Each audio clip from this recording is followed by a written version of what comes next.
I grew up playing games like Postal 2, and my formative years have been spent consuming edgy content for a while. It also seems like Running with Scissors, the main developers of the Postal franchise, have needlessly catered to my edgy thirst by just creating literal mass shooting games that quench my eventual thirst for pixel blood. However, as I grew older, and I especially lived the most gruesome years of my life in the far fucking right, I realized the shtick got too old too quick.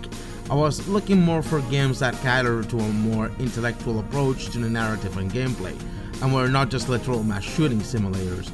I'm pretty sure the devs might have grown older as people by that point, right? Here's Vince Desi, CEO of Running with Scissors, calling for a mass shooting in Postal fashion. You gotta be fucking kidding.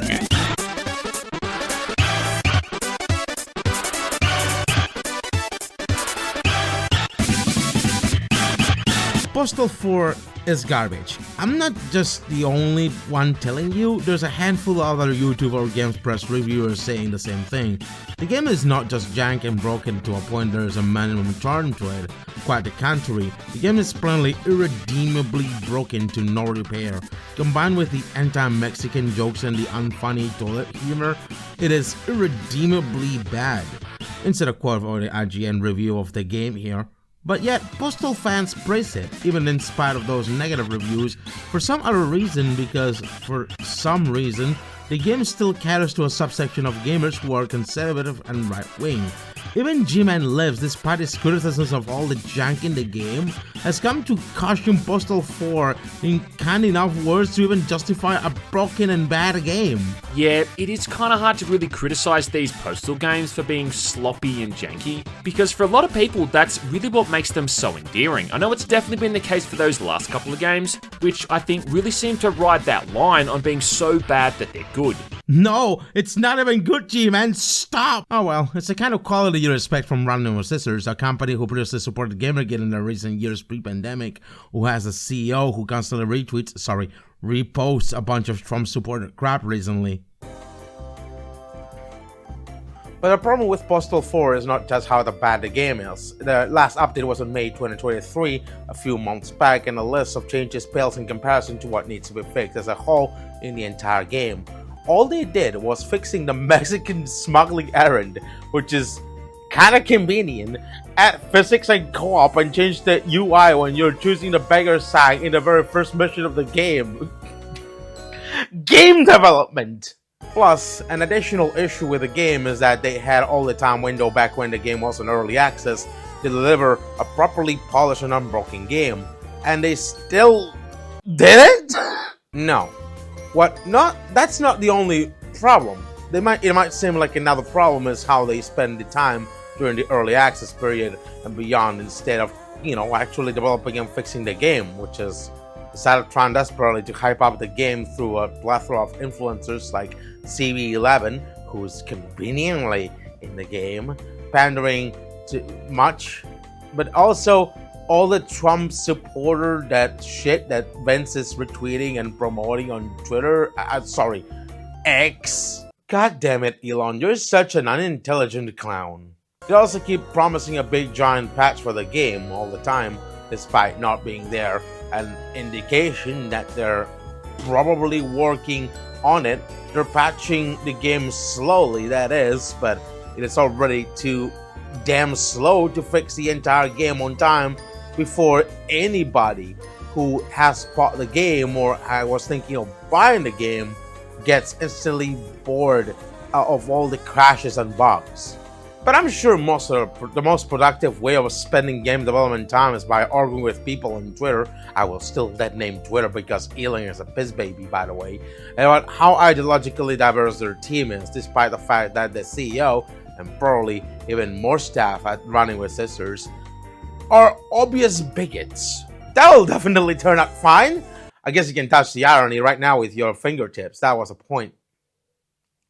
We have people from all over the world in our team, which is individual having their own different ideologies. Your concern is the game and has no correlation with what happens on social media. You can choose to complain about it, but it won't be taken seriously. I think whoever is in a community manager of Running with Scissors Twitter account is missing not just one point, but also several other points as well.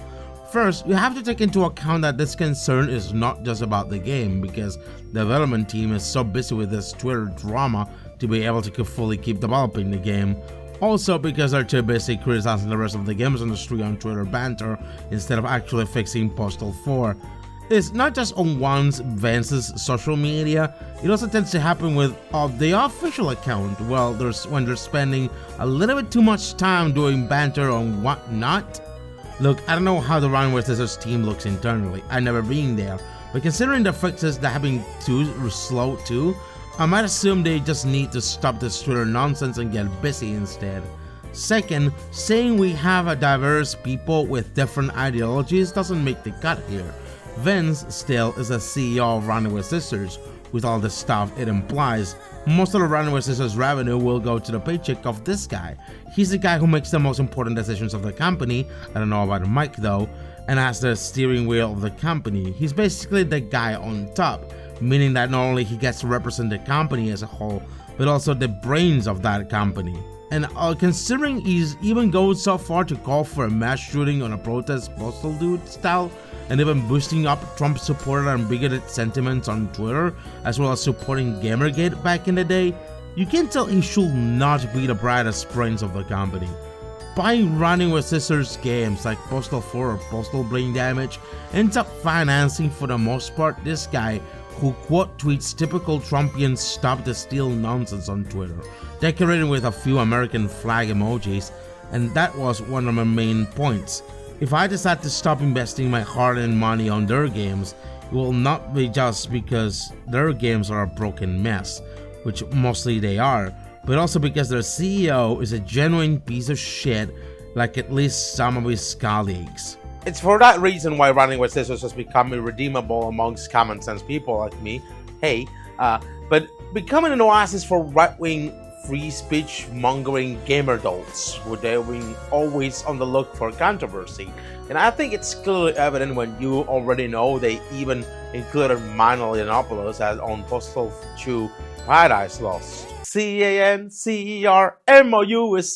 Sadly, they ran out of the usual mass shooting controversy to form out, and instead they're constantly looking for a kind of controversy that has become unacceptable since the Gamergate days at least. Controversy for the sake of controversy. And even then, they don't have a valuable message behind it. They're just edgelords with the mind of an edgy 12-year-old who stumbled upon Newgrounds' Assassin series of games in the early 2000s. The funny thing about all of this is that they'll never be willing to grow as people or even adults for that matter. They're stuck in a quote-unquote nostalgic period where you could easily get away with saying the F-slur, not flash animation, with all that, well, the nostalgia implies. But times have changed for the better. People have moved on from that 90s or 2000s edge and are more aware than ever that this type of humor or edge actually hurts not just the discourse or marginalized groups, it also hurts marginalized groups themselves. I'm pretty sure all that edgy nostalgia you have of the 90s is nothing more than a bunch of repressed memories about how you got relentlessly bullied in school for casually playing with a Barbie once as a so-called boy and letting kids think you are an abomination, which should not be the way to be. You can look back to those times all you want, but if you don't look at what's ahead of you in the present, you are just willing to crash and burn very painfully, which seems like something Runaway Scissors wants to desperately do for attention and controversy. The lesson we can learn from here is to have a minimum of decency and empathy for others, because today, that's what we really need more than ever. And of course, fix your fucking games before getting them out of early access, you hack fraud quacks!